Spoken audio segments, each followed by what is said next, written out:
I am pretty wisdomous. Hello everyone and welcome to Action RPG. I'm your host Aaron, and for today's video we're headed to the world of Diablo 4. Now ever since I completed the Midwinter Blight Season 2 Winter Holiday event for D4, this video has been on my mind. Is the Blizzard team brilliant or are they lazy? And I'm hoping by the end of this video you will have an answer to that question. Now as you can see on the map right now, we have a red area, we have a purple area, and we have a green area. And anyone playing Diablo 4 likely knows what these areas are. This is Midwinter Blight, this is Helltide, and this is the Vampiric Zone. Now to understand the point that I'm about to make, you gotta go back to the beginning. Let's do that now. Now I want you to clear your head. Don't think about Season 2. Don't think about Season 1. I want you to think game launch version of Diablo 4 pre-season. This is going to be a next-gen action RPG. It's got amazing visuals. It's got amazing open world elements. It's got an awesome cinematic experience. It is Diablo back to its dark version. And don't worry, we did not skimp on endgame activities. There's going to be so much to do. And as you look at those said endgame activities, world tiers and capstone dungeons, I don't consider this an endgame activity. Maybe you do. Actually, capstone dungeons I consider a nuisance. Paragon boards and mastering the Paragon boards, this is simply leveling.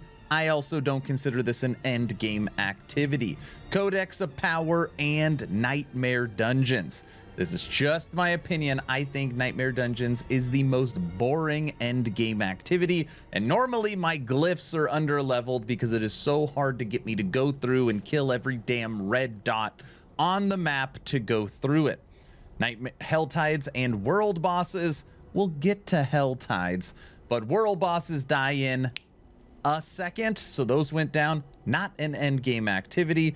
Tree of Whispers in its launched form was an absolute joke. Nobody went and did all these bounties for the tree. Field of Hatreds in its launch version, you would just get ganked, or there would literally be nobody there.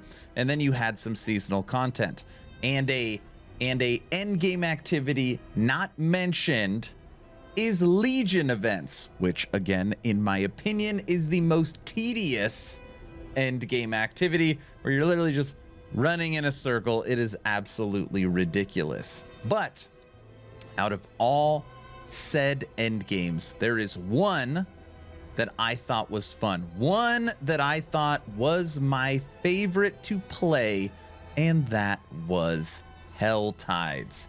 You get to go into the big red area. You get to slay mobs, especially when they added more density. You got to pick up cinders, and you knew that you were going to get that awesome mystery chest, which was going to allow you to target farm legendary aspects and hopefully become stronger. So at the launch version, for me, my community, and it was a pretty high consensus, Helltides were the most fun, and they should lean into them. I'm hoping you agree with that sentiment. Fast forward, Season 2. Moving on to present day, and this is where it gets a little more complicated. Is the Blizzard team geniuses, or are they lazy? And the reason why I say this is the Season 2 mechanic a lot of people like. I like it. The community, for the most part, likes it and thinks it's a good mechanic. Now, obviously, not everybody, but a lot of people agree that Season 2 is a leap forward in the right direction for D4. Now, this vampiric area switches throughout the maps, just like a Helltide, has specific enemies you have to kill, just like a Helltide. Killing those enemies drops a certain thing. In this instance, it's a lure, where a Helltide, it drops a cinder. Different names, practically the same. And you can take the cinders in a Helltide to open a chest, where in a vampiric zone, you take your lures and go to the cinder little altar here, and you could do a blood harvest where you get to kill enemies and get legendary or unique gear. So for the most part, Helltides and Vampiric Zone are the same. Now, obviously, yes, they're played a little different. They've got some different things spread out, but at least the core, the meat and potatoes of a Helltide, in my opinion, the most fun end game activity, and the Vampiric Zones are the same. And again, in my opinion, I think it is fun. This takes us to the new event, Midwinter Blight, which I streamed the other day. And what is Midwinter Blight? Well, this is an area that has, go figure, different enemies. It is a different area on the map you have to go to. Now, in this case, it does not move. It is always right here. And you kill enemies. Are you ready for this? Which drop something that you turn in for rewards. For the most part, okay? I get it. There is some small variations between these two. Someone's going to say Living Steel and Helltides or something like that. For the most part, the Vampiric Zone, Helltides, and the Midwinter Blight event are identical.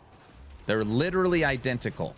And where my conundrum comes into is I have talked to more casual gamers that absolutely love this winter event.